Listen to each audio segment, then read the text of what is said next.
Waarom wil John Steenhuisen die RNE nie verlaat nie, die GNU?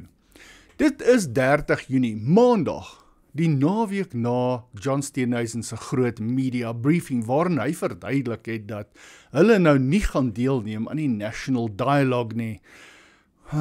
Wat 'n teleurstelling, omdat baie van ons, toe ons daai media briefing nou gaan sit en kyk het, gedink het, jene, hier kom dit nou.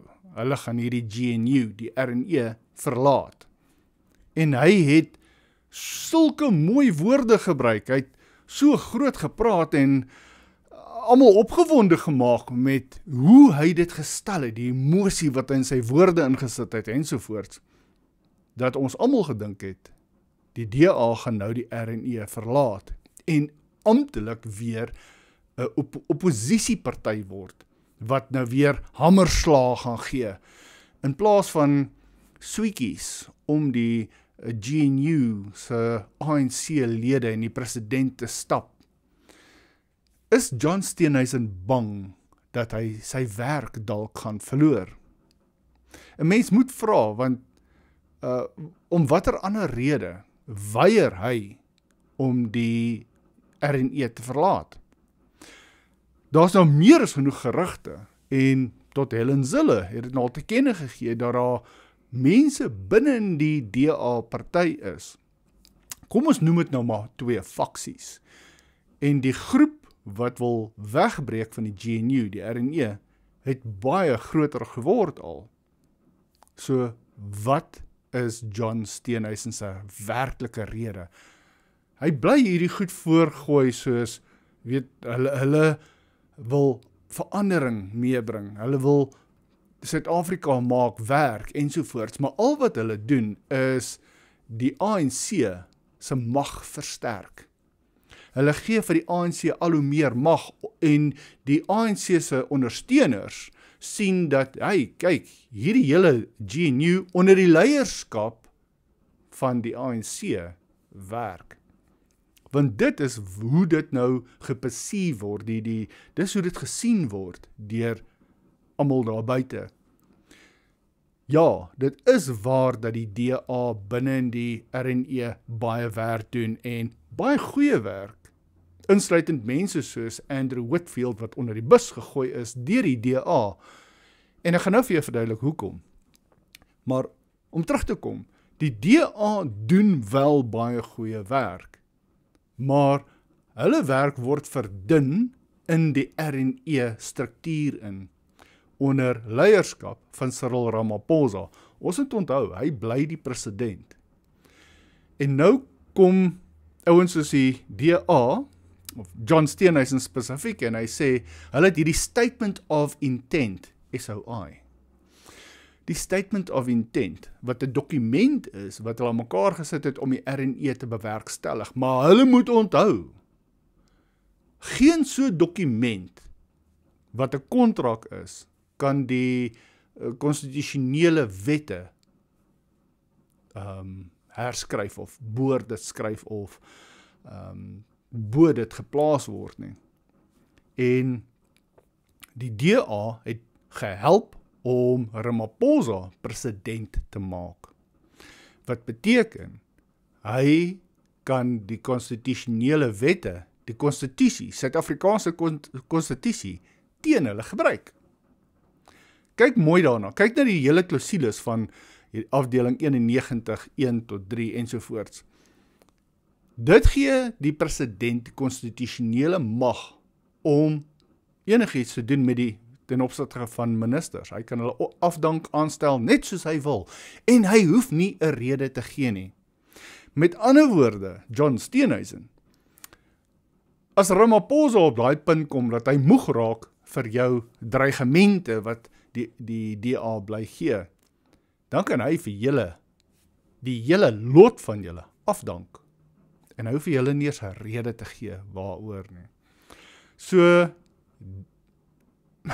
hoeveel keer gaan julle hom nog dreig, voordat julle uiteindelik besluit, om nou maar uit te tree, en 'n ordentlike oppositieparty weer te word, en vat julle ministers dan uit, as julle ministers dan julle werk verloor, ensovoorts, Los dan die mense om dan te breek, soos hulle dan wil dat hulle ondersteuners kan sien, maar wag 'n bietjie, toe die DA daar was, het die stelsel gewerk.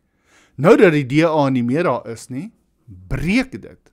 Ja, ongelukkig beteken dit daar gaan ekonomiese nagevolge wees. Maar ook die mense wat so maklik sê dat dis maklik om die RNE weer in die gang te hou, soos Mbalula wat reken. Nee, Fikile Mbalula. Reken nee, die RNE sal in struktuur bly. Weet ons gaan net ander partye innooi soos EFF en MK en wie ook al hy nou wil innooi in die RNE in. Maar jy vergeet, hierdie partye het ook gesien dat die DA word eintlik maar net 'n stof in die RNE. Hulle waai daar rond en hulle het geen mag nie. Wat dink jy gaan gebeur wanneer iemand soos die EFF of die MK party tot die RNE toetree en die ANC behandel hulle op dieselfde manier wat hulle die DA hanteer? Hulle luister nie eers na hulle nie, hulle sideline, hulle skuif een kant toe en skop hulle ministers soos nou en met Andrew Whitfield uit. Maar nou terug te kom, die DA, ek het vroeër gesê, die DA het vir Andrew Whitfield onder die bus gegooi.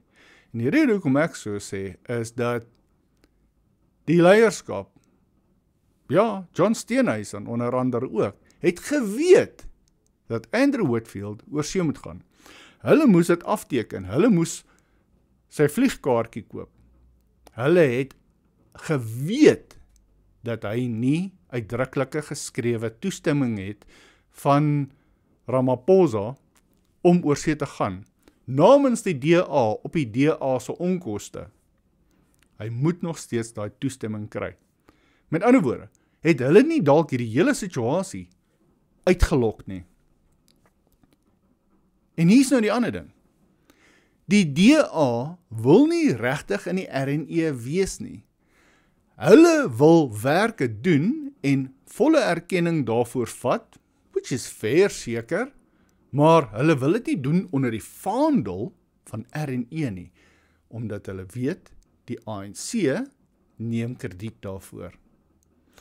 So, as jy nie in die RNE wil wees, en alles wat jy doen, gee vir die RNE nie, met ander woorde, gee vir die land nie, en vir die ANC sê, vat julle nou maar die krediet daarvoor. Wat soek jy in die RNE?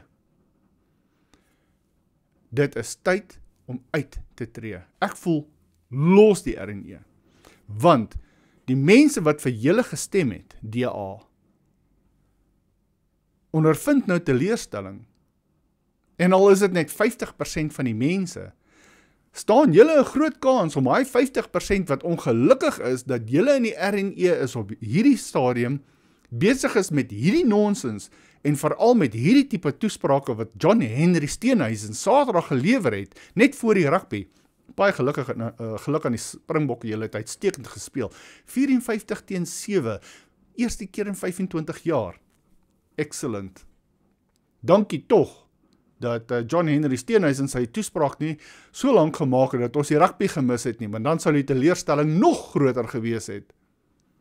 Om te sê, julle gaan nie deelneem aan die National Dialogue nie, help ook nie, want daarby bedoel jy dat julle was van plan om deel te neem daaraan, wat in elk geval 'n mors van geld is, 700 miljoen rand se vermorsing van geld, en deur te sê, julle gaan nou nie meer deelneem in die National Dialogue nie, is basies soos om vir die klomp boelies wat daar buite op die speelveld is, te sê, weet jy wat, ek gaan in die hoekie staan, en ek gaan my bek hou.